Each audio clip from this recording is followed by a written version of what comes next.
সমস্ত সংগঠনে যদি সন্ত্রাস একত্রিত করা হয়, শেখ হাসিনা এক রাত্রির সমান হবে না।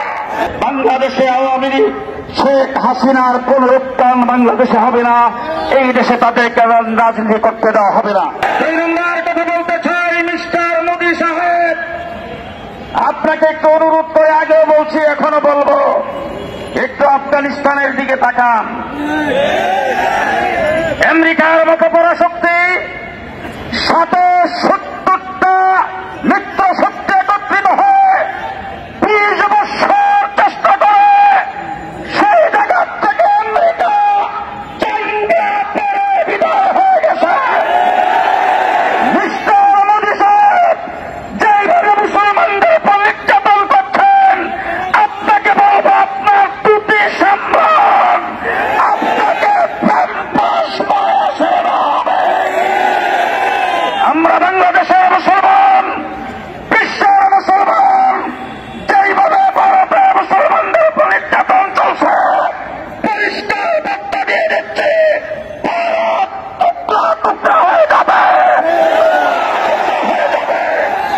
সংগ্রামী ছাত্র বন্ধুগণ, শেষ কথা বলতে চাই, ২০১৩ সালে শাপলা চত্বরে হেফাজত ইসলামের তসবিহওয়ালা, জায়নামাজওয়ালা, তাহাজ্জুদরত, জিকিররত, সেজদারত, মুনাজাতরত মানুষগুলোকে কারেন্টের লাইট বন্ধ করে, অন্ধকার করে ১,৫৪,০০০ গুলি চালানো হয়েছে।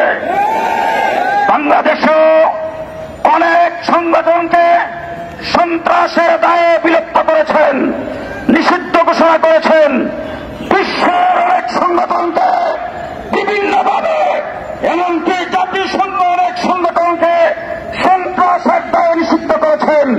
আমি পরিষ্কার ভাষায় বলতে চাই, যাদের নিষিদ্ধ হয়েছে আন্তর্জাতিকভাবে এবং বাংলাদেশে সমস্ত সংগঠনে যদি সন্ত্রাস একত্রিত করা হয়, শেখ হাসিনা এক রাত্রির সমান হবে না। আজকের জনসমুদ্রে তারা পরিষ্কার ভাষায় বলতে চাই, যারা আজকে বাংলাদেশে যদি কোনো গোপনভাবে শেখ হাসিনা এবং আওয়ামী লীগকে আবার এই দেশে প্রতিষ্ঠিত করতে চান, তাদেরকে বলতে চাই, আওয়ামী লীগ নামে কোনো সংগঠন বাংলাদেশে থাকবে না, বাংলাদেশে চলবে না। পরিষ্কার ভাষায় বলতে চাই, অন্তর্বর্তীকালীন সরকার অনতিবিলম্বে ছাত্রলীগকে যেভাবে নিষিদ্ধ ঘোষণা করা হয়েছে, এইভাবে আওয়ামী লীগকে নিষিদ্ধ ঘোষণা করতে হবে। শেষ কথা বলবো, বেশিরভাগ পীরখানার হত্যাকাণ্ড, শাপলা চত্বরের গণহত্যা, ২০২১ গণহত্যা, জুলাই আগস্ট আন্দোলনে আমার ছাত্র জনতাকে পাখির মতো গুলি করে হত্যা, সমস্ত হত্যাকাণ্ডের বিচার অচিরেই অনতি বিলম্বে করতে হবে, অনতি বিলম্বে করতে হবে। বাংলাদেশে আওয়ামী লীগ শেখ হাসিনার পুনরুত্থান বাংলাদেশে হবে না। এই দেশে তাদেরকে রাজনীতি করতে দেওয়া হবে না।